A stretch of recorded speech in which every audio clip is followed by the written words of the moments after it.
Hello, Dimitri. How are you? I'm pretty well, Floris. How are you?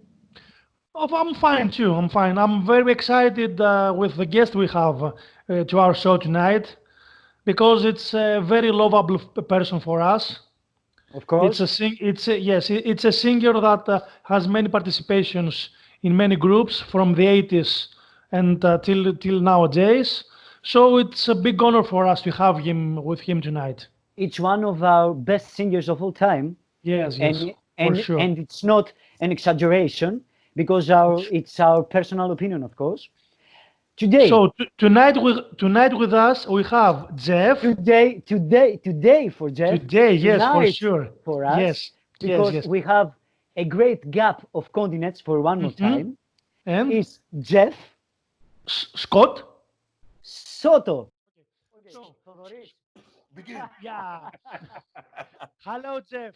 Hello, Hey Jeff. guys, How? Hey Jeff, Thank you so thank you much for being for here. being here with us. it's Thank you my so pleasure. much. Sorry if I look a little tired because it's still No, no, early in no, Los no, Angeles. no, not And at all, not at all. You are You are more than okay. you are our second feeling of gaps between continents. You Yes, have to know, because we had yes, in our previous show, we had Jim Gray of Caligula's Horse. I don't know okay, if you know the band. I don't- It's a great prog band of inside out music, okay. and he lives in yeah. Australia.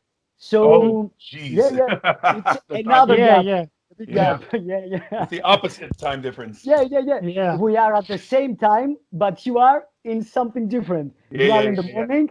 He was in the morning the next day.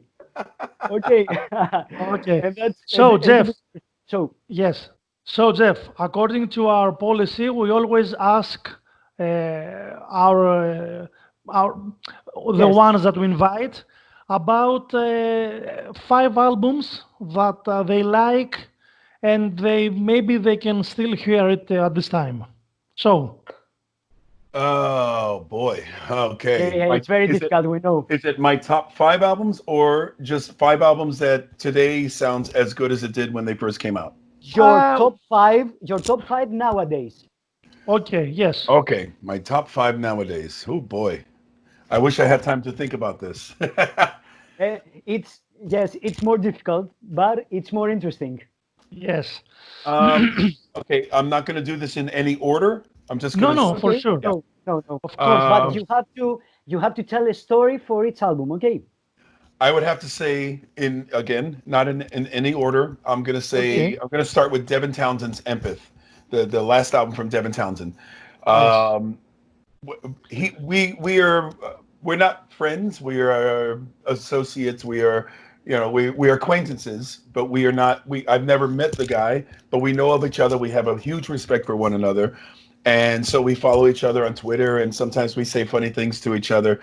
And when I heard I've been listening to his music for years, the Strapping Young Lads and some of the other stuff that he's done. And so when I saw all the hype going on for the new album, I was very interested to listen to it. And so I reached out to him, and he was nice enough to send me a copy of it because 3 years ago we were managed by the same manager as Devin. So we hmm had an even closer connection. So he said, I would love for you to listen to it, of course. And he sent me a copy. And it was one of these things that when I first heard it, I couldn't believe what I was listening to because that's normal with Devin. He normally he blows your mind, but this was Yeah. another level of mind blowing. And I listened to it, and it sends rush down my body from the first time I listened. I had to listen again, and this is where I started really hearing some things I missed the first time. And each time I listen to it, it's like watching a classic movie like The Godfather or the original Star Wars. It's something that you know so well, but every time you see it, you see something new. That's what it was like listening to this Yeah, yeah. record. And I wrote to him and I said, man, this album is like a modern day Sergeant Pepper. The same way Ha! the Beatles took it to another level with Sergeant Pepper, Wow. I think Devin took Wow, rock yes. music to another level. So I'll start with that album because that album in my mind is going to live through many years to come. Did he Let reply anything to you? Sorry. Did he reply Oh, anything to you? he said, "Well, I think what you say, your assessment is ridiculous, but thank you very much." Because when you you give somebody a compliment like that, it's really hard. I know I'm the same way. If you get a compliment that big, it's really hard to process. No, you can't compare me to this. When people tell me I'm the next Freddie Mercury, I say, shut up, fuck you. There's no fucking way. Nobody can replace Freddie. Nobody will ever be as good as Freddie. But thank you. But it was nice. But no, yeah, it's impossible. Okay. So I think. Sorry, Jeff. I think I know why you like this album, because it has too many vocal layers. The wall of sound of Devin. Yes. Spirits Will Collide is an amazing song with a youth choir. Exactly. That reminds me of Queen, and all that vocal layers and the panning. Right. In all the control room. He did so many extremes for the process and the layering of that record, and it literally is like taking a flight to the moon or to Mars. There's so many layers of what it takes to go from the Earth to the moon that it's almost like you take that ride there and back. That's what I love about the concept. That's the concept of the album as well. Yeah, the space and religion. It blows your mind. Space and religion. And so it's truly like taking a trip, and that's what I love about this record. So, so number 5, Empath. Okay, so I have to really think about this. Yeah. It's difficult to just pop off. There's one album that in the early 90s, I think it was 91 or 92, I don't remember the year it was released. Okay. Today, to me, it still has the same excitement than when I first heard it. I love this band's first album, but when they did the second album, again, it was a game changer. I listen to it today, and it still blows my mind. The band is called Jellyfish, and it's their second album called Spilt Milk. Okay. Every single note, every vocal, every word, every note, every last production piece it's a trip. It's a mind blow. It has all the elements of the things I grew up with as a kid, from the Saturday morning cartoons to the TV shows to the pop music, the Partridge Family, the Beach Boys, Queen, Cheap Trick. It has all these elements of the 70s, and they rolled them out somehow and made it contemporary into an album in the 90s. And to me, when I listen to it today, it's still as exciting. I can understand. Yeah, I can understand how you know so much about the 70s while you are 25 years old. Well, again, thank you very much. I'll be 55 in November, but thanks. Okay. And just to even add to that, to what you're saying, I actually listened to a lot of 50s and 40s and that kind of music when I was a kid. But in the early 70s, I love 50s music. I loved all that, everything from back in, Elvis Presley in the 50s, the Big Bopper, Bill Haley and the Comets. I loved all that pop music from the 50s that my mother grew up with, because she listened to this in the house. So I was influenced. And then when I was in school, I was influenced by the next wave of my own generation. So I was very well-rounded, and I love Motown. I love soul music, Sam Cooke, Jackie Wilson. I mean, all these things really embedded into my blood way before rock. And it was much later in my life. I actually didn't like rock when I was a teenager. I thought it was noisy. I hated Kiss. I hated Ted Nugent. All the things that my friends listened to, I hated it until Journey came along, until Toto came along, until Foreigner came along, because you had these singers that were more white soul. You could hear the Motown and the R&B influence that they were putting into rock music. Steve Perry, Bobby Kimball, Lou Gramm. It was the list is endless of these guys that came out. Mickey Thomas was another one. You can hear soul you can hear that they listened to a lot of black music when they were young, and now they were putting it into rock and roll. And that was my introduction to rock. I have to tell you that about 15 years ago, you have done an acoustic show in Athens, Greece. Yeah, I remember. 2005, I think. It was a 2-day show, one electric show and one acoustic. Yeah. And it was then that I saw you performing some of Journey songs, way before Soul Circus, etc. Oh, okay. And, And I was amazed by the way that you have interpreted Steve Perry in your voice.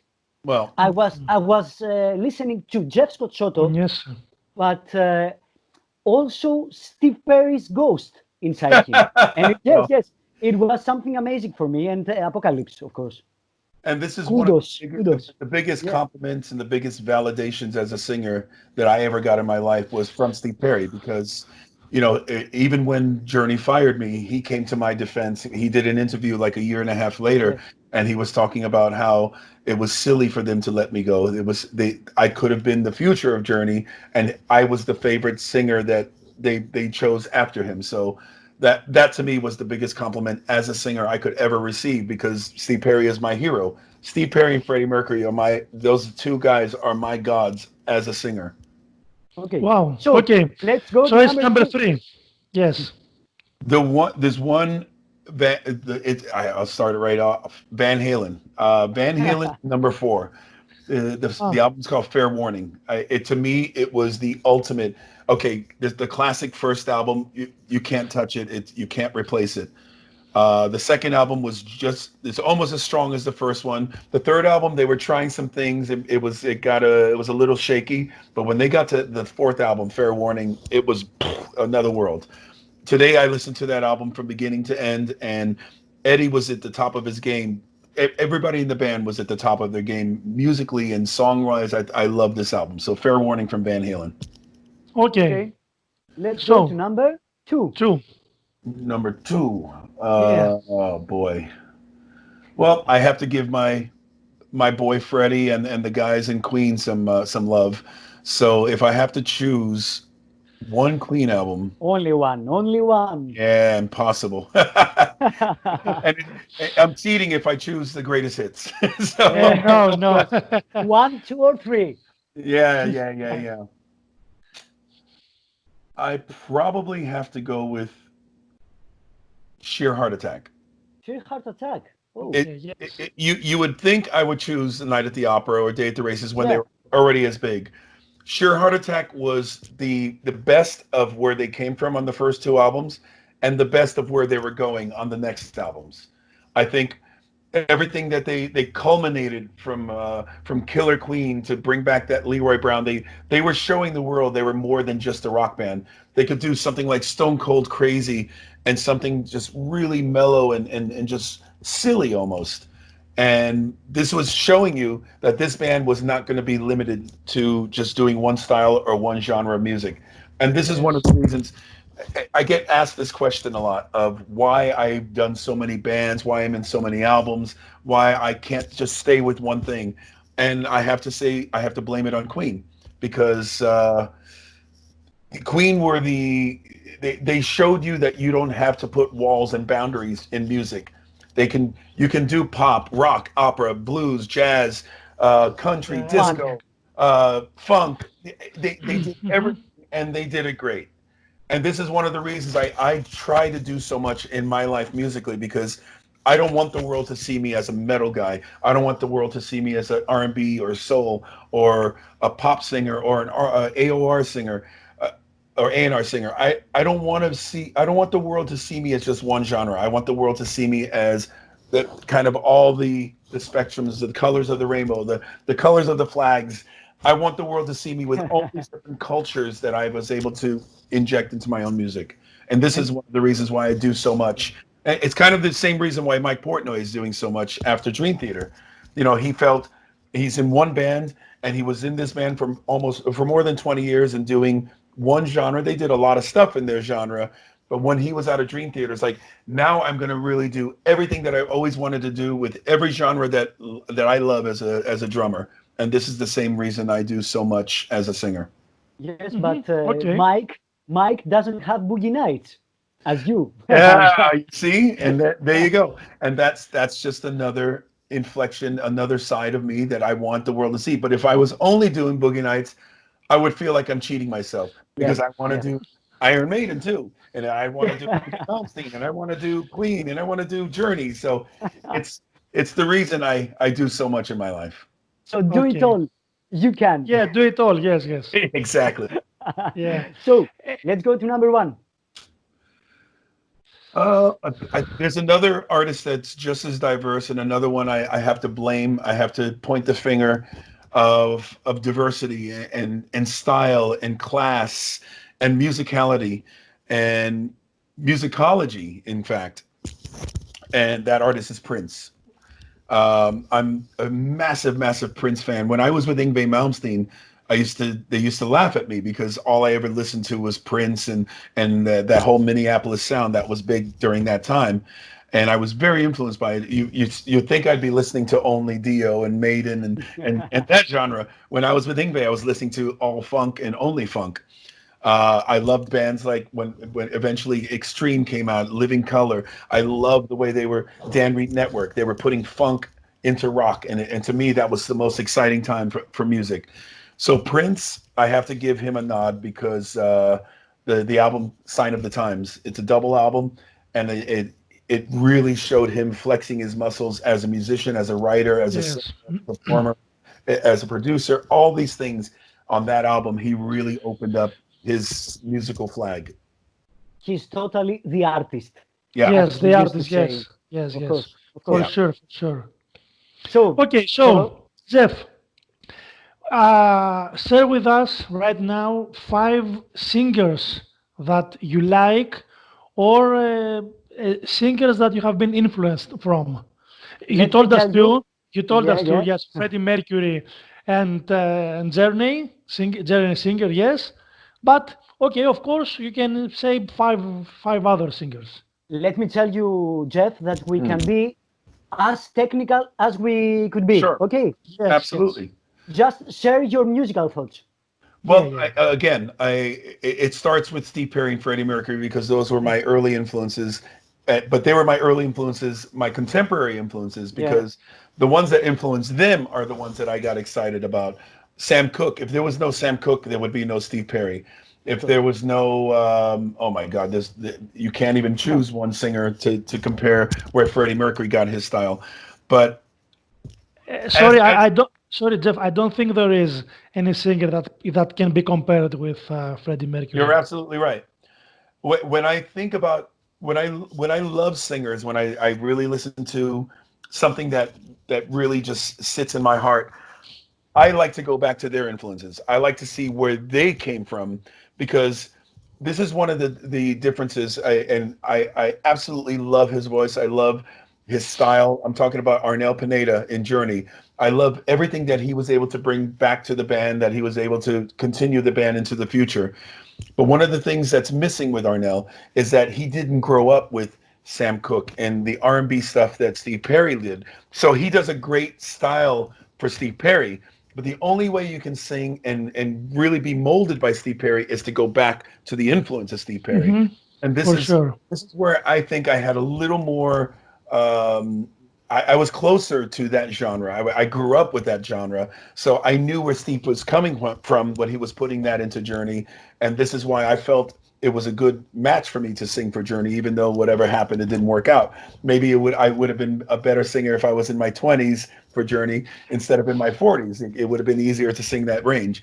But going back to that, I'm the same way with Ronnie James Dio. I could not have the influence of hard rock and metal if not for what Ronnie did with Rainbow and Black Sabbath and even Dio on his own. That influence goes back to you have to hear the style of what Ronnie was doing there, that he molded into the godfather of heavy metal. And so Ronnie absolutely belongs in that category.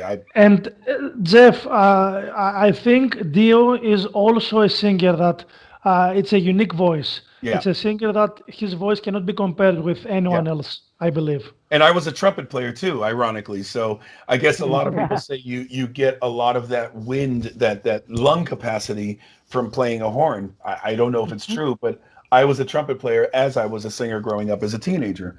So, but Ronnie's voice encapsulated the essence of what became the sound of heavy metal.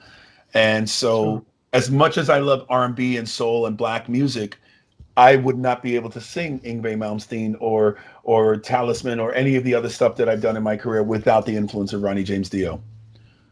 So we have chosen Freddie, Steve Perry, and Ronnie James Dio. Yeah. We have 2 more. Only 2 positions for that. Only 2 positions. And it's crazy because I love a lot of contemporary singers. I love a lot of my the ones that I'm acquaintances and peers with. but I can't use them as influences because we were all kind of growing together, learning our craft.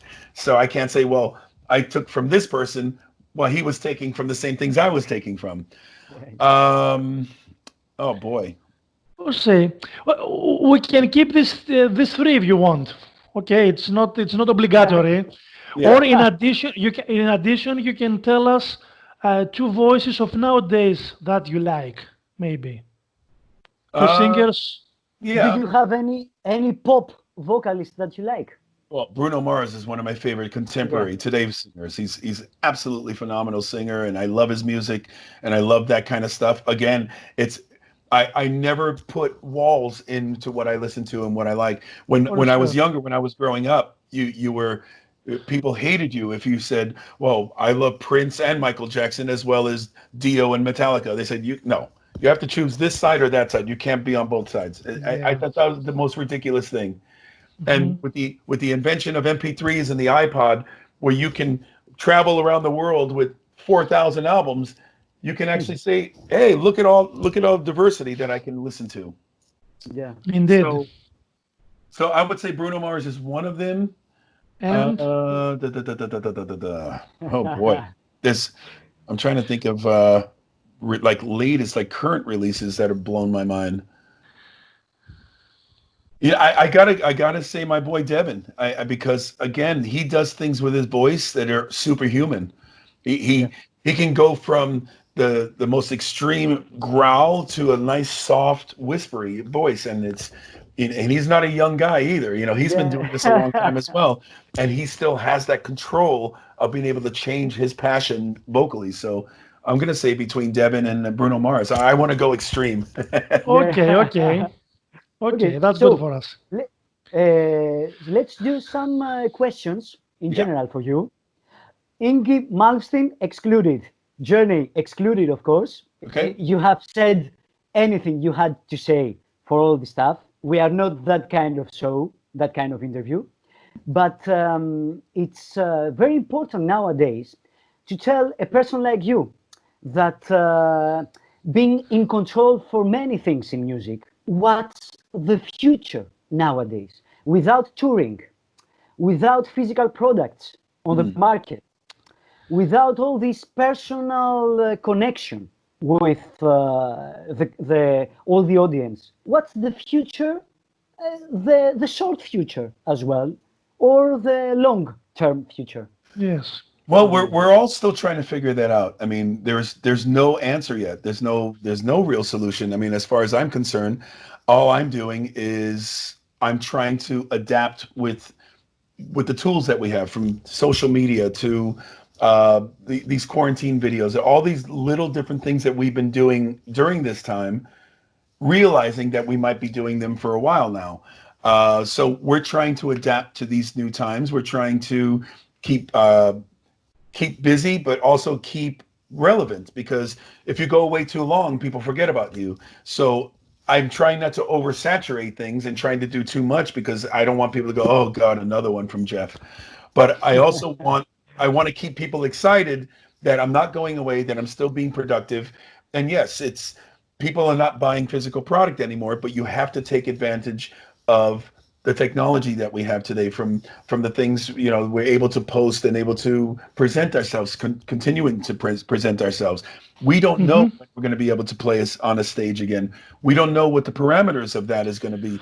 We don't know if we're ever going to be able to put a large group of people together in a room. Nobody knows. So while we're waiting for that, we're all trying to kind of adapt to the new abnormal, because this is not normal, and it's not. They say this is the new normal. No. This is the new abnormal. So we have to adapt to this new abnormal until we figure out what the next version of coming back to what we remember is going to be. It's kind of like saying when CDs were coming out and people stopped buying records, when vinyl was going away, when the cassettes was going away, and asking me this question. So do you think we'll ever go back to the normal of buying albums and buying cassettes and buying music like this, as opposed to buying MP3s and live streaming? The answer is, I don't think so, because we evolve and we adapt to the new evolvement. Sorry, Theodoris, a little parenthesis on that. Yes. Because we have to ask you, our show is vinyl friendly. We are two collectors of vinyl, Yes. as you can see. Yeah, awesome. Yeah. What? Have to What? show we are vinyl, Jeff. We are vinyl junkies. Vinyl Both. Maniacs. And Yeah, junkies. No, not only maniacs. I'm trying to find something here that I wanted to show you that I just received. Yeah. Okay. Ah, boy. Keep talking. I'll find it. Yeah. Yeah. We're Okay. talking. Too many jokes. And we want to show you something. Okay. Well, let me show you something. Oh, This is the original pressing. Yeah. no. This is the original. Yes. the I original have it. vinyl. This is the one from 1990, from Yes. when it was released on Airplay. Yes. Yes. You can see that Oh. Airplay. Wow. You have a very nice copy. Clean. Yes, a copy, brand new. Yes. I literally just opened it recently because I wanted to show some people that I still have the original one from 1990 and it's in perfect condition. Yeah. It Don't is do indeed. that. They've been Don't doing do a lot that. of they've been Don't do doing a lot of that the to- issues. Yeah. To two vinyl junkies. You don't know what you're doing now. It's like I'm showing porn right now. It's I want to vinyl show- porn. Yeah. Yeah. It is. It is indeed. Yes. Oh boy, I can't Just find it. I wanted just to show keep it something in the sleeve. Keep it in the sleeve. Yes. of Yes. course. I keep it in the condom. Yeah. So here's the what I was looking for. What else? Oh yeah, Yeah. Wow. Oh my Yeah. God. I love this stuff. And if Yeah. you can see, this photo matches that one on my wall up there. Oh, Yeah. Yeah. Oh. yes, we are junkies. Yeah, we are. Yes, I'm a junkie with you. So, what's your connection to Hang on, vinyl hang in on. general? One more thing. Yeah, one yeah. more thing. Yeah. Sorry, One more thing. I have Yes. to brag about one more thing. Yeah. If you remember, a few months ago, we released a song for Marcel, a tribute to Marcel Yeah, Jacob. Mm-hmm. And, Yes. and A we're very nice song indeed. Yeah. It's a very nice song. So not A only song did for they, myself. yes, not only did they release it as a streaming thing, but it came out as a single. Oh my God. Oh My God. Where This is When's the the first last time. you saw a single? Jeff, really, sorry. This is the first time we see the single. Oh my God. Let me Crazy. send I you my didn't- I address. Yes, I didn't know that it has been released as a single in vinyl. Let me know if you need a break to go to the bathroom and finish. Okay. Yeah, I didn't know either. It showed up in the mail. I'm like, whoa, this is awesome. Wow. So Yes. I was excited to see that. Wow. We Thank can you give for you that. we can Thank give you. you our mails too if you want. We can give you our mails. It will be easy for you to send it. Yes, one mail here and two mails there. So Yes, yes. that's not homophobic vinyl porn. Yes. There you Okay. go. Jeff, one more question. We would like to share with us some funny moments, if you can remember of some not that funny moments. I think it will be nice for everyone to hear it, Top five. especially if it's a funny moment. I'll give you two of them. I'll try to make it quick. The Okay, first yeah. one, No, it's okay. We have all the Okay. time of the world for you. the first one was in 1985. It was the first Okay. Yngwie Malmsten tour. Hmm. I forgot what city we were playing. It was a U.S. tour, and we were playing an old theater. And so I'll just say, here's the stage. Here's where all the people are. And the dressing room is behind. It's in the back of the building. But the only way to get to the dressing room from the stage and from the dressing room is you had to go downstairs to the low level, the basement. You go underneath. I'm going to do like this. You go underneath the stage, walk across this room, and then you go up the stairs. And the dressing room was up here on the third floor. So the show's going on, and when you're on tour with Yngwie, you never know if his guitar solo is going to be 20 minutes, 15 minutes. 35 minutes, you never know. Okay. But I had a good average. That was my break when I was on that tour. I knew he's going to be playing at least 20 minutes. I can go to the dressing room and change my shirt, have a drink, whatever. So this particular show, Yngwie starts his solo, so I go down. I all day I've been going across for sound check and to the show, blah blah blah. I go down across, doing his solo. I go upstairs. Billy Sheen and the guys from Talus were still in the dressing room. I'm hanging, talking. I know I have plenty of time. And then all of a sudden, I hear Yngwie cut his solo short, and he starts the next song. It's like, oh shit, I gotta go. So I went down the stairs, got here to the door, and the door is locked. I'm kicking, banging, and I hear the cue. They're almost ready to start. Oh my God! And I'm panicking. So I went to the level of the people, and it was completely packed. So I had to run. I had to push people out of the way and push, and jump on the stage. I almost got pulled down by a security guard. I said, "No, I'm the singer." I jumped on the stage and I got to the mic just on the right on the first note. With your curly hair, curly hair full of sweat, etc. So that's one funny story. Okay. Another funny story, which is kind of a great story, my glory story, but it's also oh my God story. I'm playing at the Hollywood Bowl with Journey. My dream as a child, I have 3 places that I want to play in my lifetime: Madison Square Garden, Hollywood Bowl, and Wembley Arena. Those are the 3 in my top list. Okay. So didn't get to do Madison Square Garden. I don't think I'll ever be able to do Wembley, not at this age. But I'm at the Hollywood Bowl. My mother, my family, all my friends from high school. I have the world of people in my life in this audience in front of 20,000 people watching me. It was raining this week, and the floor surface that we use on the tour, it was Def Leppard had this surface. If you even drop 1 drop of water and you walk on it, it's like a skating rink. It's like, oh my God, you have to keep your balance. So imagine it was raining all day, and all day they were sweeping the water off, trying to make it not slippery. So we were going on the stage first before Def Leppard, and the crew guy said, "Man, be really careful. It's like an ice skating rink out there. Be really careful when you walk on the stage. Really slowly. Don't do any sudden movements." I got this, no problem. Today, in front of all my people, first song, no problem. I got out. I was going out to get to the microphone. What song? What song? What did we open with?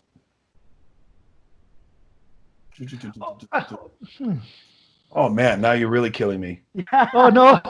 Sorry. Okay. Sorry. I do know. Okay, that doesn't matter, Jeff. Okay. I know "Stone in Love" was the second song, because this is when this incident happened. It happened on the second song. So I get out there and I'm singing the first song, and I'm like, oh man, this is going to be tough. One little move and you feel yourself sliding. And so I'm really careful. So I'm singing the first song, very careful, not moving much. And then I decide to step in front of my monitor wedges, because there's no surface there. It's only the surface of the Hollywood Bowl. It's like a cement regular ground. Yeah. So I stepped over my monitor, and there in front of, but there's no real lights on me, but in front of my monitors, I could move and do everything I wanted to. So I started "Stone in Love." I walked to the sides of the stage in the front. I'm like, oh, this is great. But I have to go get something to drink. I'm thirsty, and I want to drink before the next lines, before the next chorus. So I sing the first chorus, and then I slowly, carefully step over the monitors to go back on the surface. Whop! Straight on my ass. Completely in front of 20,000 people. I landed on my back, on my ass, and your mind is going, okay, everything's slow motion now. Do I get up and pretend it didn't happen, or do I get up and I own it? And I said, I'm gonna own it. So I got up and I went like this, like Rocky, and the whole crowd went crazy, because they knew I can't hide it. I just fell in front of everybody. Yeah, for sure. So what I did is I got my way to the drum riser, got my drink, and I decided I can't do an entire 80-minute show like this. So I took off my shoes, and I found on that surface, only wearing socks, on that surface, it was like I was wearing rubber, and it kept me like I'm wearing rubber sneakers on a basketball court. Mm-hmm. I did the entire show without sliding, slipping. All the other guys was not moving, and I was all over the stage, and I pulled it, but I had to throw my socks away at the end because they were dirty and black. They were white socks. They were completely black. I was like, okay. oh, that's disgusting. But you were safe. Yes. Your socks were dirty, but you were safe. I pulled up the Dream Show at the Hollywood Bowl in my socks. I'll be I'll be searching all night at YouTube videos to watch the face of Neal Schon. I think there's On little that clips incident. up there from the Hollywood Bowl. I think a lot of that stuff was removed, but I'm sure I have a few clips. But there's even some where they focus down. You can see my socks, Yeah. but there's no footage of when I fell down. I wish there was. Yeah. Okay. So Jeff, a while before the end, before releasing you, one let's last do question. one last question and one promo section. Okay. Okay. The last question from Thodoris. Thodoris? No, my last question is including or not including you. What would be an ideal lineup for a live concert? You can tell us even a lineup with bands or a band with a super group, including or not including you, with some other musicians. Choose whatever you want. Sons of Apollo doesn't count. Of course. It does count because that's what I was No. going to say. Oh, I'm no. sorry. I can't think of Okay. any more dream team, any more dream lineup that I would rather be on a stage with than Sons of Apollo. And I used to get this question. I used to say I would have Brian May on guitar and Prince on the bass. I come up with these crazy concoctions for band members. Now when I get that question asked, I say Bumblefoot, Derek Sherinian, Billy Sheehan, and Mike Portnoy. Okay, fair enough. Okay. Fair A enough. lineup of bands for your ideal concert as an audience, of course. Yes. Oh my God. Yeah. Even existing or not existing. Yes, you can choose from every decade you want. Yeah. It's a dream lineup, even though. I would put Beatles, Prince, Queen, Okay. and trying to think of another band that really excites me. Dan Reed Network. Love this band. Okay. Oh, And This would be the opening act, unfortunately. no, I would make the headline. Okay. And let's put a good strong. I got to go with Ronnie James Dio. I would go with Dio. Actually, no, I would go with Rainbow with Dio singing. Rainbow. Yeah. The headliners. Yes. We found the headliners. The Beatles opening. Imagine Ringo plays the drums for Ronnie. Yeah. So for our outro of the show, tell us all the stuff that is going to be released by you the next few months. Of course, if you can share with us this information. Yeah, Okay. of course. Yeah. The next few months, there's the only thing that's coming out that I know is coming out for sure is my next solo album, and that's actually in November. So that's the soonest anything is coming out because all the work. As Soto or Jeff Scott Soto? Jeff Scott Soto, yeah. Okay. There's no new Soto album being made right now. Okay. So the next Jeff Scott Soto album is coming out in November next. Then the Wet album is coming out after that. Well, I'm on Joel Hoekstra's album, but I'm only singing background vocals. I don't know when his release date is for this. There's repeat the album. Sorry, repeat the album. Joel Hoekstra from Whitesnake. Yeah, of course. Yeah. Of course. We know. I sang 6 songs on his first solo album, and this album I'm only singing background. Russell Allen's doing all the vocals, the lead vocals. You have done an amazing work also for Gus G album. Oh yeah. Gus is my buddy. Our Gus G. Malaka. And Giro, Souvlaki, Giro. Yeah, those 3 I know of are the next 3, and there's talk that we're talking about maybe starting a new Sons of Apollo album, because by the time we can tour again next year, 2020 is completely it's 1 year old. So I think we have to have a new album before we think about going back on the road. So I think that'll be next. Yeah. Okay. Is there any hope for any Trans-Siberian Orchestra album as well? We recorded some things before Paul passed, and I would love if we would go back and revisit this stuff and hopefully release this stuff. I can't speak for them, and even if I knew the answer to this, it's not. I'm not able to speak officially over it. But there is material. There's a lot of stuff that we have done, that I've done, and other singers and the members of TSO have done. So all I can do is hope that they will see the light of day someday. Okay, hopefully.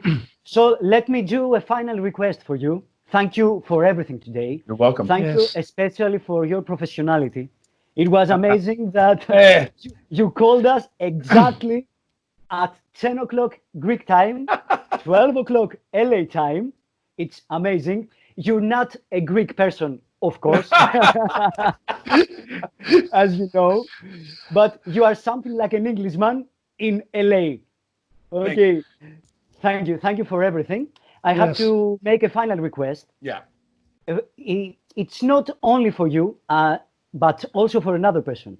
I would die to hear you and watch you performing at an Aereon album. If you know what is an Aereon rock opera, is Arjen Lucassen, the Dutchman that we love very much here in Greece. And I'm dying to see you performing in a concept album. I think that you have a great musical voice and you can play roles as James Labrie did at Dream Theater albums or in Aereon once.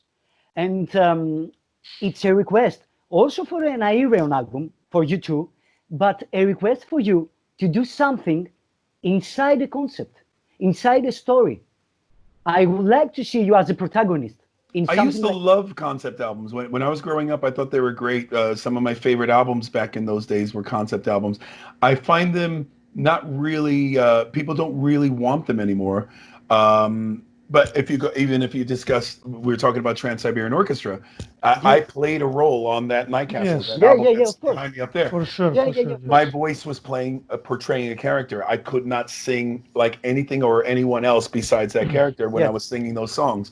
So I guess I've kind of already done one like that, but I would love to be invited to do this Aereon thing because some people have actually asked me if I would be interested, but they haven't asked me yet. So of course, if they ask, I think it's something I would look into. I would definitely. I will do the bridge. I will do the bridge after that video. Okay. Okay. So Jeff, it was. Thank you so much for being here today for us. You're welcome, guys. It was a pleasure conversation. We are waiting for you here in all Greece. the best for you. I can't wait. Future. Yeah. Thank you. Okay. We know that Alex Politis is a friend of yours. One of my best friends. Yeah, and Danger Angel is a band that you have beside you. Yes, of course. So always we hope that you come back here performing or being here with us.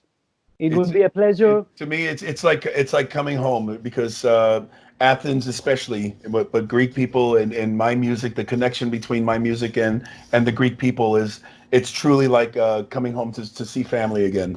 Every time I'm with the guys from Danger Angel or Alex and the people I know really well, these are like my real brothers. So I truly feel a very strong connection with Athens and with Greek people. So I really hope I can come back soon. Okay. Okay. Thank you, Jeff. We wish all the best. Okay. All the best.